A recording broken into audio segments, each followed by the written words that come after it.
welcome to another video. Today I'm going to be showing you how to create your very own super easy iron-on patches. We all love good custom stuff, and that is what I'm here for, is good old customization.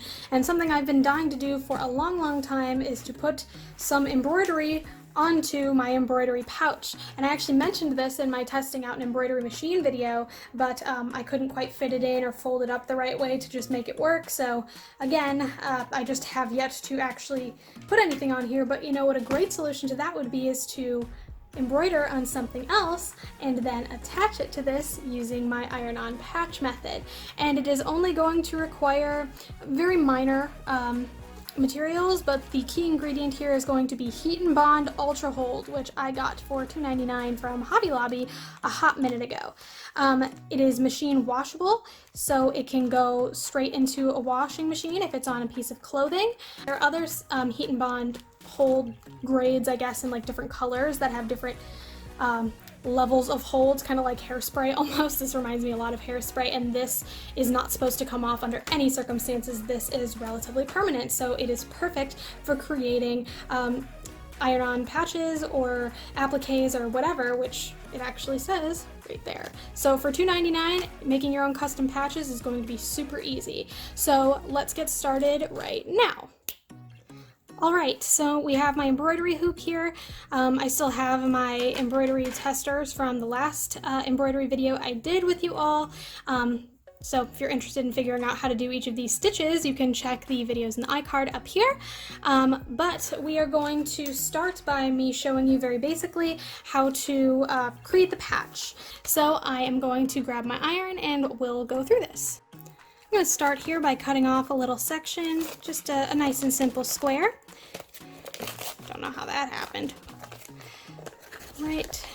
And you'll notice that there is a paper backing to this. So this is going to be double-sided because obviously it needs to first stick onto whatever it is that you want to adhere, and then stick to whatever you are adhering it to, if that makes any sense at all. But you'll notice it's got this kind of rough side and the paper side on the back. You're going to start by picking a section that you want to form your iron-on patch onto. So I'm going to use this little extra section of fabric at the end of my swatch here, or scrap rather. These are not my fabric scissors, if that were not obvious. And I'm going to take, following the instructions on the back of the Heat and Bond, a medium heat iron and press this down until flat. Iron's all preheated, and now I'm just going to pop it down. You're supposed to hold it down for about 2 seconds on each, and you're not really supposed to rub it over. You can see it's kind of flattening out a little bit. Just want to make sure I got all the corners down nice and good. Alright, when you pick it up, you can see it's stuck on there pretty good. So I am actually going to let this cool down first. It doesn't take very long since it's on medium heat. There we go. I'm going to peel the backing off. You can see it's kind of got a glossy back to it now. I know it's not glorious, but hopefully the point remains. Then you would just find whatever you wanted to stick it to and obviously put it down. Now for the reason for this video, I have had this cute little embroidery hoop kind of just hanging up for a while, and I thought it would be super cute to turn this little rose brush into a patch, frankly. Something that's really nice about using the Heat and Bond is that it does not fray the edges, obviously. It's almost like adding a glue to the edges. So I thought it'd be cool to kind of place this over top after I remove it from the hoop, of course, and actually turn something that I have already embroidered into a patch that I can add to a pocket or something else, maybe a piece of clothing. I haven't totally decided yet, or even the front of this guy. How cute would that be? I don't mind losing the French knots. That was just kind of a practice thing, really. I wasn't actually planning on doing anything with it, and then it turned out kind of cute. So what I'm going to do, because I made sure to kind of keep things relatively tidy aside from the French knots on the back here, I'm going to apply the Heat and Bond first, and then I'm going to cut the shape out. So take this, place it down, and I'm going to get my iron and lay it in there.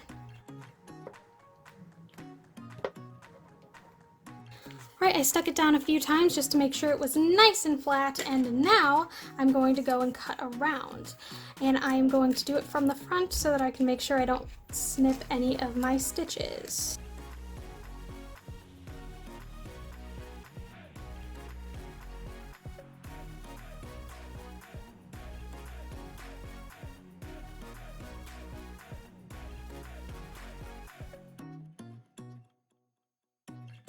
Alright, and here we have our patch. All that needs to be done is to go on the back, strip the paper off the back here. There we go. Peel, and you have a fully functional iron-on patch. Yay! Obviously, you don't have to cut as close to this as I did. If you're afraid of ruining your design, you can always embroider onto a fun fabric or something and then cut around it in whatever shape that you'd like. For instance, I could maybe cut a circle around this bee and then attach the bee as its own individual patch, and that would work just as well too. I just wanted to toss that idea out there in case cutting super close to the stitches stressed anyone out, because I mean it was stressful doing it, I won't lie. But now I'm going to show you applying it to my bag here. So once again, I've got my iron on medium heat, and you are going to press it down for a couple seconds. Because it's a little bit thicker, it may require a few more seconds. Just make sure that you're not letting it get too hot. Was getting close, but it's not totally adhering, so I double checked the instructions, and it said for thicker fabrics to also iron it from the back. This way we can get all the way through those stitches and melt the back completely.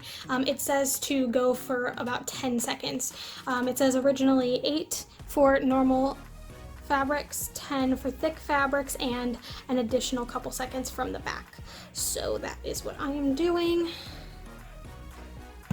Let's see how she went.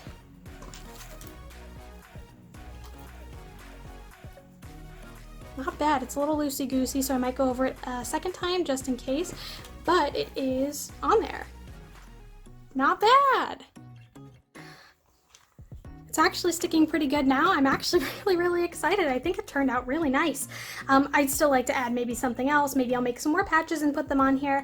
And of course, just as a side note, if you do not have access to Heat and Bond, or you're not comfortable using an iron, especially over such thick fabrics and for such extended amounts of time, you can always add fabric glue to the back of these. It's just really nice to keep all the threads in place to prevent them from unraveling, as well as creating a nice flat and easily washable surface. So yeah, I think that's really it.